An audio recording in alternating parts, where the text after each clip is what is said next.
আসসালামু আলাইকুম এভরিওয়ান। এখানে আমি গানাশ ড্রিপিং করে নিচ্ছি।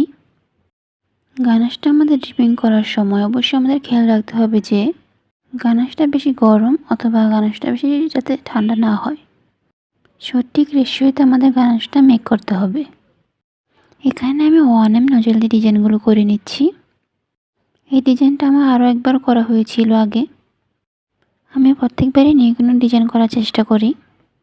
আমি আমার গানাশটাতে কোনো প্রকার বাটার অথবা কর্ন সিরাপ ব্যবহার করিনি, তাও আমার গানাশটা খুব চকচক করছিল। আপনারা আমার গানাশটা দেখেই বুঝতে পারছেন গানাশটা কত পরিমাণ গ্লেসি হয়েছে। আর আমার এই কেকটি ছিল 1 পাউন্ডের মধ্যে। ক্রিম লাগানোর পরে প্রায় 1.5 পাউন্ডের কাছাকাছি হয়ে গিয়েছিল আমার এই কেকটা। এখানে আমি জেলের মধ্যে কিছুটা রেড কালার মিশিয়ে ফ্লাওয়ারগুলোর উপরে দিয়ে দিচ্ছি, যাতে করে কেকটা দেখতে ভালো লাগে।